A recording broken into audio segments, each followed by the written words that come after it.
नमस्कार दोस्तों, मैं सिद्धांत। ओलंपिक स्टडी में आपका बहुत बहुत स्वागत है। दोस्तों, आज हम देखने वाले हैं उत्तर प्रदेश खनिज संपदा। ज़्यादा देरी न करते हुए डायरेक्ट हम स्टार्ट करते हैं वीडियो सेशन, क्योंकि समय बहुत कम बचा हुआ है और जो वर्कलोड है मेरे ऊपर वो काफ़ी ज़्यादा आ रहा है।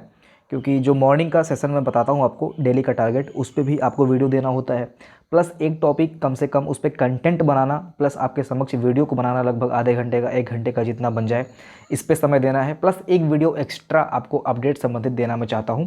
तो 3 वीडियो का टारगेट है, देखते हैं कि कंप्लीट हो पाता है कि नहीं हो पाता है। इसी के चलते मैं आपको पहले आज कंफर्म कर दूं कि मैं बहुत ज़्यादा वीडियो को, बहुत ज़्यादा कंटेंट को एक्सप्लेन नहीं करूँगा। वैसे भी ये फैक्चुअल चीज़ें हैं, आपको लर्न करना है, लेकिन जैसा कि अभी मैं अपडेट करता था, आपको एक्सप्लेन करता था, तो उतना मैं एक्सप्लेन नहीं करूँगा। आपको फटाफट मैं चीज़ों को कवर कराते चलूँगा और आपके पास भी समय कम है, आप भी फटाफट चीज़ों को कवर करते चलिए। अगर आप नोट्स बना रहे हैं तो आप जल्दी जल्दी अपना नोट्स कंप्लीट कीजिए, नहीं बनाए हैं तो पीडीएफ को परचेज कर लीजिए, ठीक है। देखिए, खनिज की दृष्टि से उत्तर प्रदेश निम्न मध्यम श्रेणी का राज्य है। अब यहाँ पे जो निम्न मध्यम श्रेणी का मतलब है, ये बस इतना सा है, जैसे आप सुनते होंगे कि मिडिल क्लास, तो मिडिल क्लास में भी दो फैमिली होती है, दो तरह की फैमिली होती है। एक होती है लोअर मिडिल क्लास और एक होती है अपर मिडिल क्लास। तो वही समझ लीजिए कि जो लोअर मिडिल क्लास है ना, वही यूपी में है, यानी कि निम्न मध्यम श्रेणी, यानी कि लोअर मिडिल क्लास वाली कैटेगरी यहाँ पे आ रही है। यानी कि खनिज संपदा के मामले में Uttar Pradesh lower middle class में आता है, ठीक है। कुछ ऐसा आप इसको कोरिलेट कर सकते हैं। अगला पॉइंट है, यूपी के विंध्य श्रेणी की, विंध्य क्षेत्र की पर्वत श्रृंखला के मध्य विभिन्न खनिज संसाधन पाए जाते हैं। विंध्य श्रेणी कहाँ पे मिलती है, जो मैंने बताया था कुछ ऐसा, ललितपुर सोनभद्र का जो एरिया है, इस साइड में विंध्य श्रेणी पाई जाती है। तो वहाँ पे इनके मध्य विभिन्न खनिज संसाधन पाए जाते हैं। दक्षिणी पठारी क्षेत्रों में भी खनिज का भंडार मिलता है। अगला पॉइंट है, प्रदेश में खनिज संपदा की खोज, विकास एवं उद्योगों की स्थापना हेतु 1955 में भूतत्व खनिज कर्म निदेशालय की स्थापना की गई थी। इंपॉर्टेंट है, याद कर लेना, 1955 में भूतत्व एवं खनिज कर्म निदेशालय की स्थापना की गई थी। अगला पॉइंट है, 1974 में राज्य खनिज विकास निगम की स्थापना की गई थी। अगेन महत्वपूर्ण पॉइंट है, याद कर लीजिएगा, 1974 में राज्य खनिज विकास निगम की स्थापना की गई थी। अगला पॉइंट है, खनिज नीति 1998 में घोषित की गई थी। पहली उत्तर प्रदेश की जो खनिज नीति थी, ये 1998 में घोषित की गई थी। इसी टाइम खनिज विकास को उद्योग का दर्जा मिल गया था। पहले खनिज एक तरह से समझ लीजिए कि उद्योग से संबंधित नहीं था, लेकिन जब इसका योगदान जीडीपी में भी होने लगा, प्लस ये बिजनेस लेवल पे जाने लगा, उद्योग इंडस्ट्रियल लेवल पे होने लगा, अच्छे लेवल पे इसकी खुदाई होने लगी है ना, एक तरह से समझ लीजिए एक्सपोर्ट होने लगा या इंपोर्ट हम लोग करने लगे, तो इसको हम लोगों ने उद्योग में भी शामिल कर लिया। तो 1998 में जो पहली नीति उत्तर प्रदेश की बनाई गई थी, ये 1998 में बनाई गई थी और इसी टाइम पे इसको उद्योग का दर्जा दिया गया था। अब अगला पॉइंट देख लीजिए, 12 खनिज बहुल जिला जो यूपी के हैं, 12 खनिज बहुल जिला जहाँ पे खनिज की अधिकता है, वो यहाँ पे हैं इलाहाबाद, झांसी, सहारनपुर, मिर्ज़ापुर, ललितपुर, जालौन, महोबा, सोनभद्र, चित्रकूट, चंदौली, बांदा, हमीरपुर आदि। 12 जो महत्वपूर्ण जिले हैं वो यही हैं। अब अगला पॉइंट देखिए, यूपी में यहाँ पे क्या लिखा हो भाई, ये एंडलुसाइट, ठीक है, 78% तथा डायस्पोर 26% खनिज संसाधन में प्रमुख धारक है। यानी कि अगर आप देखेंगे तो पूरे देश में, अगर आप देखेंगे तो पूरे देश में एंडलुसाइट 78% और डायस्पोर 26% प्रोडक्शन के साथ में यूपी फर्स्ट स्थान पे आता है, ऐसा आप समझ लीजिए। अगला पॉइंट है, डायस्पोर एवं पायरोफिलाइट में अग्रणी जिला कौन सा है, हमीरपुर है। डायस्पोर एवं पायरोफिलाइट में अग्रणी जिला जो है, यह है आपका हमीरपुर। हाल ही में सोनभद्र में चाइना, अब ये देखिए, सोनभद्र में जो चाइना क्ले होती है ना, जो चाइनीज़ मिट्टी होती है, उसका जो बर्तन वगैरह बनता है, तो सोनभद्र में चाइना क्ले का विशाल भंडार तथा सिलीमिनाइट का लघु भंडार मिला है। कहाँ पे मिला है, सोनभद्र में। सोनभद्र में चाइना क्ले का विशाल भंडार तथा सिलीमिनाइट का लघु भंडार मिला है। अगला पॉइंट देखिए दोस्तों, नई खनन नीति 2017। हमने पहली खनन नीति देखी थी जो कि 1998 में बनाई गई थी, जब हमने खनिज विकास को उद्योग का दर्जा दिया था। अब यहाँ पे आप देखिए जो दूसरी खनन नीति आई यूपी की, जो अभी लेटेस्ट वाली है, ये नई खनन नीति 2017 में आई थी और इसके हिसाब से रॉयल्टी लक्ष्य को 1.85% से बढ़ाकर 3% कर दिया गया। एग्जाम में आपसे पूछेगा कि 2017 में दूसरी खनन नीति के हिसाब से रॉयल्टी लक्ष्य को कितने % कर दिया गया है, तो ये 1.5 से बढ़ाकर 3% कर दिया गया है। ज़्यादा डिटेल इसको नहीं करेंगे, ठीक है। बस आपको वही चीज़ें पढ़नी है जो यहाँ पे लिखी गई हैं, आपको बस इतना पढ़ के चले जाना है, ठीक है। इसको एक्सप्लेन नहीं करेगा, ये यूपी पीसीएस या फिर आईएएस का एग्जाम नहीं है।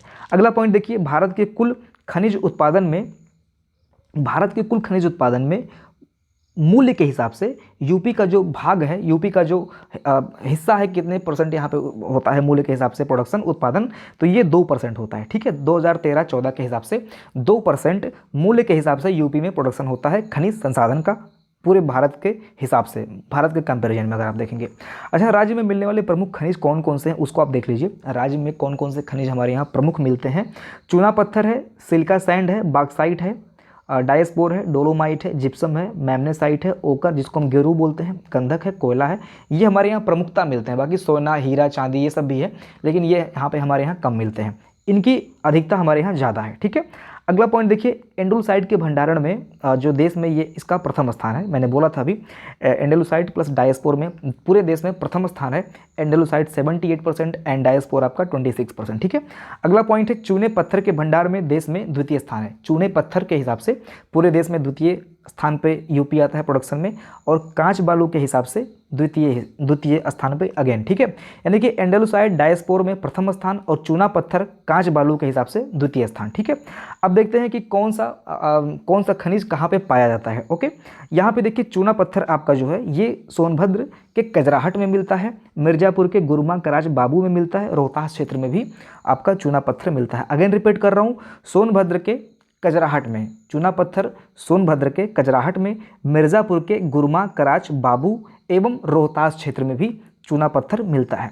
अगला पॉइंट है, चाइना क्ले या डोलोमाइट कहाँ पे मिलता है। तो चाइना क्ले व डोलोमाइट आपका बांदा व सोनभद्र में मिलता है। आप ध्यान से देखिएगा, ये बांदा, सोनभद्र, चित्रकूट, इलाहाबाद, यहाँ पे ज़्यादा खनिज संसाधन हमारे यहाँ मिलेगा। लास्ट टाइम में मैं आपको थोड़ा सा ब्रह्मास्त्र दूंगा। ठीक है, तो आप लोग वीडियो को लास्ट तक देख लेना। लास्ट में आपको थोड़ा मैं कुछ एक तरह से अलग टॉपिक पॉइंट दूंगा, जिससे आपको सारी चीज़ें लर्न हो जाएंगी, और जो आपके एग्जाम में पूछेगा तो आप बता भी ले जाओगे। ओके, तो आप लोग इससे डाउट, जैसे यहाँ पे देख रहे हो आप, कौन सा खनिज कहाँ पे पाया जाता है, तो यहाँ पे आप कंफ्यूज होगे, क्योंकि ये जिला वो जिला फलाना ढिमकाना है ना, तो आप कंफ्यूज होगे। तो लास्ट में थोड़ा सा मैं आपको बताऊंगा कि आपको क्या करना है, इसका इलाज क्या करना है। तो देखिए, बॉक्साइट आपका बांदा, वाराणसी, चित्रकूट तथा ललितपुर से मिलता है। मोस्ट इंपॉर्टेंट ये ध्यान देना है आपको, इस अयस्क से एल्यूमिनियम निकालने का काम, बॉक्साइट से एल्यूमिनियम निकालने का काम सोनभद्र में हिंडाल्को कंपनी द्वारा किया जाता है। अब क्वेश्चन ऐसे भी पूछ सकता है कि हिंडाल्को कंपनी निम्नलिखित में से किस जिले में है। ठीक है, तो आपका सोनभद्र जिले में आता है। कौन सी कंपनी? हिंडाल्को कंपनी। यहाँ पे हम बॉक्साइट का निष्कर्षण करते हैं, एल्यूमिनियम का निष्कर्षण करते हैं, समझ लीजिए, बॉक्साइट से। ठीक है, अगला पॉइंट देखिए, सिलिका सैंड। सिलिका सैंड आपका प्रयागराज के नैनी में अच्छी गुणवत्ता का खनन होता है, सिलिका सैंड। ठीक है, सिलिका सैंड मतलब होता है बालू। ठीक है, वो जो सिलिका वाला बालू होता है ना, उसका जो खनन होता है, ये प्रयागराज के नैनी पे होता है। नैनी एक जगह है प्रयागराज में, वहाँ पे इसका अच्छी गुणवत्ता का वहाँ पे खनन होता है। यहाँ पे देख लीजिए, शंकरगढ़ में भी इसका खनन होता है। प्रयागराज में ये भी जगह है शंकरगढ़, यहाँ भी इसका खनन किया जाता है। एंड देन चित्रकूट के बरगढ़ में भी इसका खनन किया जाता है। कहाँ पे? चित्रकूट के बरगढ़ में। यानी कि सिलिका सैंड को अगर हम देखेंगे कहाँ पे खनन होता है, तो प्रयागराज में और चित्रकूट में सिलिका सैंड मिलता है। अगला पॉइंट है पोटास लवण। ठीक है, पोटास लवण आपका इलाहाबाद, चंदौली, महोबा में मिलता है, उतना इंपॉर्टेंट नहीं है। ठीक है, पोटास लवण फिर से मैं बोल दे रहा हूँ, इलाहाबाद, चंदौली, महोबा में मिलता है, उतना इंपॉर्टेंट नहीं है। एंडोलसाइट इंपॉर्टेंट है, ध्यान दीजिएगा। एंडोलसाइट आपका मिर्जापुर और सोनभद्र में मिलता है। ठीक है, याद कर लीजिएगा। अगला है पायरोफिलाइट। पायरोफिलाइट का यूज पूछ सकता है कि पायरोफिलाइट किस लिए हम यूज़ करते हैं, तो ये तापसाह तथा सिरेमिक उद्योग में यूज़ करते हैं। तापसाह मतलब जहाँ पे कोई भट्टी वगैरह होती है, उसका जो साइड वाला दीवार होती है ना, वहाँ पे हम पायरोफिलाइट का यूज़ करते हैं, जो ज़्यादा से ज़्यादा ताप को सह सके, गले ना, पिघले ना, कोई नुकसान ना पहुँचाए, या फिर जो उसका ताप है ना वो बाहर ना आने पाए, तो उसको कवर करने के लिए हम पायरोफिलाइट का यूज़ करते हैं। अब ये कहाँ पर मिलता है? ये हमीरपुर, झांसी, महोबा में मिलता है। अगला पॉइंट देखिए, फायर क्ले। फायर क्ले मतलब नॉन प्लास्टिक। ठीक है, यहाँ पे देखिए ये कहाँ पे मिलता है? ये मिर्ज़ापुर के बांसी, मकरी आदि क्षेत्र में मिलता है। फायर क्ले नॉन प्लास्टिक, ये आपका मिर्ज़ापुर के बांसी, मकरी आदि क्षेत्र में मिलता है।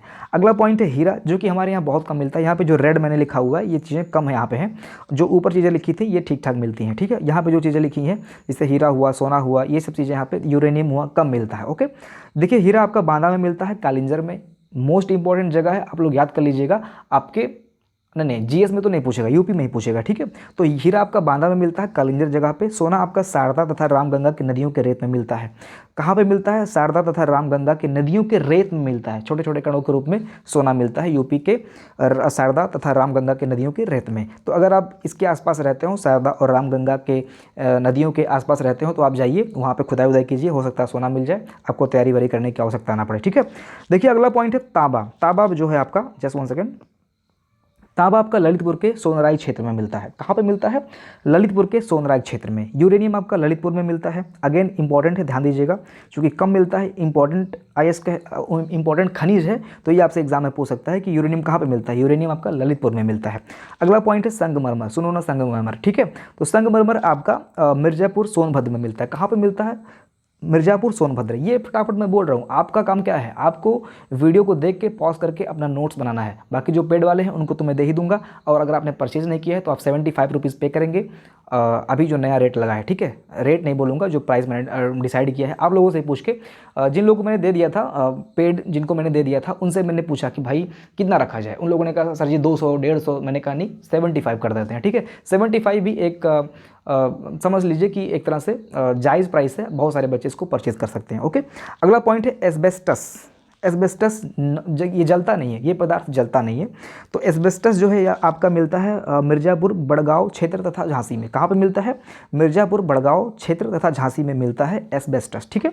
अगला पॉइंट है जिप्सम। जिप्सम आपका झांसीपुर व हमीरपुर में मिलता है। कहाँ पे मिलता है? झांसी व हमीरपुर में मिलता है। रॉक फास्फेट, ये आपका ललितपुर, जो कि ये क्या लिखा हुआ है यहाँ पे, पिसनारी व टोरी, या टोरी, हाँ टोरी, ये टोरी क्षेत्र में मिलता है। ललितपुर के पिसनारी व टोरी क्षेत्र में मिलता है क्या? Rock phosphate, okay. अब हम यहाँ पे ब्रह्मास्त्र की बात करेंगे। ये देखिए, जब आपसे एग्जाम में पूछेगा कि बॉक्साइट कहाँ पे मिलता है, बॉक्साइट से संबंधित जिला कौन सा है, तो आपका आंसर होगा बांदा। डोलोमाइट से संबंधित जिला कौन सा है, तो आपका होगा बांदा। Rock phosphate Banda. हीरा से संबंधित जिला बांदा, बांदा के कालिंजर में मैंने बताया था ना वहाँ पे भी, तो हीरा का बांदा, मैग्नेसाइट का बांदा, ग्रेनाइट का बांदा, गेरू या फिर ओकर का बांदा, ओके। आई थिंक आप समझ गए हो कि मैं कहना क्या चाहता हूँ। और ये अगर आपने पढ़ लिया, ये इतना जितना मैंने दिया है ये आपने पढ़ लिया तो काफ़ी है, इनफ है, आप एग्जाम में कर ले जाएंगे, ठीक है। ऐसे ही सोनभद्र का चुना पत्थर पूछ लेगा। सोनभद्र कोयला, सोनभद्र डोलोमाइट, सोनभद्र एंडेलुसाइट, सोनभद्र सोना, पायराइट, संगमरमर, ये सारे के सारे सोनभद्र हो गए। अगला पॉइंट है चूना पत्थर। चूना पत्थर, डोलोमाइट, हीरा, चाइना क्ले, पायराइट्स, एंडुलसाइट, संगमरमर, एस्बेस्टस, जब भी बात आएगी तो मिर्जापुर इसका आंसर हो जाएगा। यूरेनियम, तांबा, प्लेटिनम, डायस्पोर, इसकी जब बात आएगी तो ये आपका आंसर हो जाएगा ललितपुर, ठीक है। तो आई थिंक ये आपको पसंद आया होगा, जो मैंने लास्ट में दिया ब्रह्मास्त्र, ये आप चला दीजिए, ये आप इतना पढ़ लीजिए, सारा का सारा कवर हो गया, ठीक है। बाकी ये जो ऊपर आप देख रहे हो ये वाला पॉइंट, ये तो आपको लर्न करना पड़ेगा। जो खनिज संपदा से संबंधित जो प्रमुख पॉइंट्स हैं ये आप पढ़ लीजिएगा, ठीक है, जो मैंने ऊपर अभी आपको पढ़ा दिया। बाकी इसके लिए जो कहाँ पे मिलता है ये आप जिला के लिए आप इतना पढ़ लीजिए। उम्मीद करता हूँ कि ये सेशन आपको पसंद आया होगा। कम टाइम में मैंने सारा का सारा कंप्लीट कर दिया है। चैनल पर नए हैं तो जुड़ जाइएगा। मिलते अगली वीडियो में। अपना ध्यान रखिए, मेहनत करते रहिए। जय हिंद।